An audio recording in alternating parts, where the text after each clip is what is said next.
மன்னிப்பு கேட்குறவன் மனுஷன், அதை மன்னிச்சு விடுறவன் அதை விட பெரிய மனுஷன் அப்படின்னு வந்து சொல்லுவாங்க. இன்றைக்கி அந்த மாதிரி ஜாக்லின் மற்றும் முத்துக்குமரன், ஸோ இவங்க 2 பேருக்குள்ளே நடந்த ஒரு பெரிய கான்வர்சேஷன் நம்மளுடைய வாழ்க்கைக்கும் நிறைய விஷயங்களை வந்து பார்த்திங்கன்னா சொல்லிக் கொடுக்குது அப்படின்னு தான் வந்து சொல்லணும். என்னடா இப்போ இருந்து பயங்கரமாக தெரபிஸ்ட் மாதிரி வந்து பேசுகிற அப்படின்னு சொல்லி நீங்கள் யோசிக்கலாம். ஏன் அப்படின்னு பார்த்தீங்கன்னா அது ரொம்ப பெரிய கான்செப்ட் அண்ட் பெரிய விஷயம். ஆக்சுவலாக அதை சிம்பிளாக வந்து முடிச்சிட்டாங்க. அது என்ன அப்படின்னு பார்த்தீங்கன்னா, இந்த பிக் பாஸ் வீட்டுக்குள்ளே ஆரம்ப காலகட்டத்தில் பாய்ஸ் வர்சஸ் கேர்ள்ஸ் அப்படின்னு சொல்லி வச்சுருந்தாங்க இல்லையா, அந்த கான்செப்டில் வந்து ஒவ்வொருத்தர் வந்து பார்த்திங்கன்னா லெட்டர் எழுதணும் அப்படின்ற மாதிரி வந்து சொல்லியிருந்தாங்க. அதில் வந்து பார்த்திங்கன்னா ஜாக்லின் அவர்கள் வந்து முத்துக்குமரனுக்கு வந்து லெட்டர் எழுதியிருப்பாங்க. அந்த லெட்டரில் வந்து பார்த்திங்க அப்படின்னா முத்துக்குமரனை ரொம்ப மோசமாக வந்து எழுதியிருப்பாங்க ஜாக்லின். அதை பார்க்கும்போது என்ன ஜாக்லினும் முத்தும் ரொம்ப க்ளோஸாக வந்து இருந்துகிட்ருக்காங்க, ஆனால் ஜாக்லின் என்னங்க இப்படி பண்ணிட்டாங்க, முதுகில் குத்திட்டாங்க அப்படின்னு சொல்லி நம்மளே கூட வந்து விமர்சனங்கள் வந்து ஜாக்லின் மேலே பெருவாரியாக வந்து வச்சுருந்தோம்.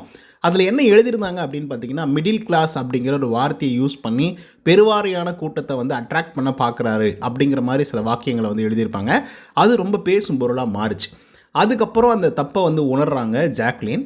ஸோ தப்பை உணர்ந்தது மட்டும் இல்லாமல் முத்துக்குமரன் கிட்டேருந்து ஓடி ஒளிஞ்சி மறையணும் அப்படின்னு நினைக்காம அதுக்கான ஒரு தருணம் வரும்போது வந்து பார்த்திங்க அப்படின்னா அவங்க சாரியும் வந்து கேட்குறாங்க. அதுக்கப்புறம் இன்றைக்கும் அது வந்து சாரியாக வந்து கேட்குறாங்க. ரீசன் என்ன அப்படின்னு பார்த்தீங்கன்னா, ரவீந்தர் அவர்கள் வந்து அந்த டாப்பிக்கை உள்ளே கொண்டு வராப்பில் சாரி கேட்கும்போது அந்த முத்துக்குமரன் எப்படி அணுகுனார் அப்படிங்கிறது ரொம்ப ரொம்ப முக்கியமான ஒரு விஷயம். ஏன்னா முத்துக்குமரன் வந்து என்ன சொன்னார்னா, நீங்கள் மிடில் கிளாஸ் அப்படிங்கிற ஒரு வார்த்தை வந்து ஒரு பெரிய வார்த்தைங்க, என்ன மாதிரி ஒருத்தன் வந்து இதுக்குள்ளார வந்து நிற்கிறது அப்படிங்கிறது சாதாரணமான ஒரு விஷயம் இல்லை. என்ன மாதிரி வெளியே எத்தனை பேர் வந்து இருந்துகிட்ருக்கான், அவனுக்கு நான் ஒரு எக்ஸாம்பிள் ஆகிடக்கூடாது. அதாவது மிடில் கிளாஸ்லேருந்து வந்தாக்கா இப்படி இன்ஃப்ளூயன்ஸ் ஆகிடுவாங்க, பேசிடுவாங்க, சொல்லிவிடுவாங்க அப்படின்ற மாதிரி ஆகிடக்கூடாது அப்படின்றதுல ரொம்ப கான்சியஸாக வந்துருந்தேன். அதே மாதிரி நம்ம விடக்கூடிய வார்த்தைகள் வந்து ரொம்ப ரொம்ப முக்கியமான ஒரு வார்த்தைகளாக வந்து இருக்கணும். ஏன் அப்படின்னா லாஸ்ட் வீக்கில் நான் ரொம்ப ரொம்ப கஷ்டப்பட்டேன். அப்போ தான் வந்து கற்றுக்கவும் செஞ்சேன். நீங்கள் 3 தடவை சாரி சொல்லிட்டீங்க. ஸோ அது வந்து அந்த இன்டென்ஷனில் சொல்லலை அப்படிங்கிறத நானும் நம்புகிறேன். பட் இதுதான் என்னுடைய நிலமை. மிடில் கிளாஸ் அப்படிங்கிறது தான் என்னுடைய நிலமை அப்படின்ற போது அதுதான் என்னால் சொல்ல முடியும். ரொம்ப அருமையாக பேசியிருப்பாப்புல முத்துக்குமரன். அதுக்கு வந்து ஜாக்லினோட ரியாக்ஷன் வந்து நல்லா தான் இருக்கும். நான் தப்பாக இன்டென்ஷனோட வந்து சொல்லலடா அப்படின்னு சொல்லி அவங்க சாரி கேட்டாங்க. அவங்க இன்டென்ஷனோட சொன்னாங்களா சொல்லலையா அப்படின்றதுக்குள்ளே நம்ம போய் ஆராய வேண்டிய அவசியம் இல்லை. ஏன்னா அவங்க சாரி கேட்டுட்டாங்க. இதோட 3வது டைம் வந்து கேட்டிருக்காங்க.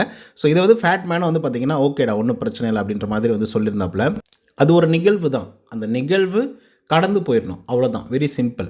அதே மாதிரி முத்துக்குமரன் இன்னொரு முக்கியமான விஷயத்தையும் வந்து சொல்கிறாப்புல. இப்போ நீயா முன் வந்து நான் தான் அதை எழுதுனேன் அப்படின்னு சொல்லி ஒத்துக்கிட்டதுனால என்னோடய அப்ரோச் வந்து வேறு மாதிரி வந்து இருக்குது.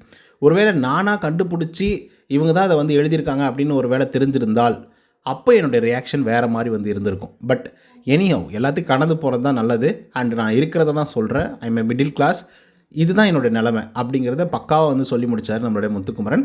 அது நிறைய பேருக்கு வந்து ரொம்ப ஒரு பெரிய தூண்டுதலாக வந்து இருந்துகிட்ருக்கும். ஏன்னா மிடில் கிளாஸ் அப்படிங்கிற ஒரு டேகை யூஸ் பண்ணி நிறைய விஷயத்தை வந்து இவன் சம்பாதிச்சுக்கிறான்பா, எல்லா மக்களையும் வந்து ஈர்க்கிறான்பா அப்படின்னு சொல்லி உடைக்கிற ஒரு இடத்துல வந்து நான் மிடில் கிளாஸ் தாங்க, அதுதானங்க என்னோடய நிலைமையே அப்படின்னு சொல்கிறது அப்படிங்கிறதும், அதே மாதிரி நான் தப்பு பண்ணிட்டேன், நான் தெரியாமல் சொல்லிட்டேன் அப்படின்னு சொல்லி ஜாக்லின் மன்னிப்பு கேட்குறதும் ரொம்ப புரிதலோட நிதானமாக பொறுமையாக தன்னுடைய தவறை உணர்ந்து அணுகுறாங்களோ ஜாக்லின் அப்படிங்கிற மாதிரி வந்துருந்தது.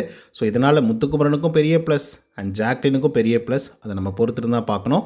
ஸோ இதை பற்றி உங்களோட கருத்துக்கள் என்ன அப்படிங்கிறத கமெண்ட்ஸில் வந்து பதிவு பண்ணுங்கள். இந்த வீடியோ பிடிச்சிருந்தால் லைக் அண்ட் சப்ஸ்கிரைப் பண்ண மறந்துடாதீங்க. நன்றி, வணக்கம்.